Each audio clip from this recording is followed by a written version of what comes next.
भरतवंत इमे देहा नित्यस्योक्तः शरीरिणः अनाशिनो अप्रमेयस्य तस्माद् युद्धस्य भारत।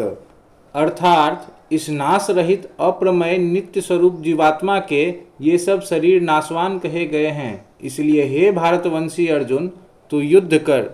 अर्थात इस श्लोक से श्री भगवान हमें यह समझाना चाहते हैं कि आत्मा द्वारा धारण किए हुए भौतिक शरीर नाशवान हैं, जबकि आत्मा नित्य अविनाशी और अप्रमेय अर्थात बुद्धि के द्वारा जानी नहीं जा सकती। यहाँ आत्मा नित्य और अविनाशी है, ऐसा कहने का अभिप्राय यह है कि आत्मा का ना तो पूर्णतः नाश होता है और ना ही अंशतः।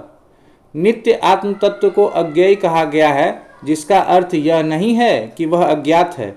इसका तात्पर्य यह है कि जिस प्रकार हम इंद्रियों के द्वारा विषयों को जानते हैं, उस प्रकार इस आत्मा को नहीं जाना जा सकता। इसका कारण यह है कि इंद्रियां, मन और बुद्धि आदि हमारे ज्ञान प्राप्ति के साधन हैं, वे स्वतः जड़ हैं और चैतन्य आत्मा की उपस्थिति में ही वे अन्य वस्तुओं को प्रकाशित कर सकते हैं। अब जिस चैतन्य के कारण इंद्रियां आदि उपकरण विषयों को ग्रहण करने में समर्थ होते हैं, तब उसी चैतन्य को वे प्रत्यक्ष विषय के रूप में किस प्रकार जान सकते हैं? यह सर्वथा असंभव है और इसी दृष्टि से यहाँ आत्मा को अज्ञेय कहा गया है।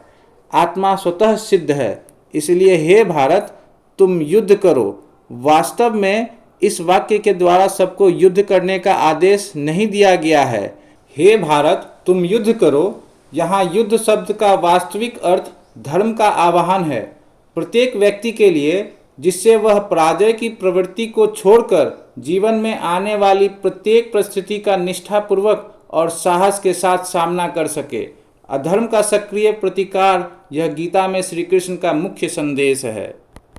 Which means only the material body is perishable. The embodied soul within is indestructible, immeasurable and eternal. Therefore, O descendant of Bharat, join the battle. Which means these physical bodies that have an end and suffer the peculiar destruction are declared to belong to the eternal embodied soul, which is everlasting, indestructible, indeterminable, embodied one. Therefore, O descendant of Bharat, join the battle.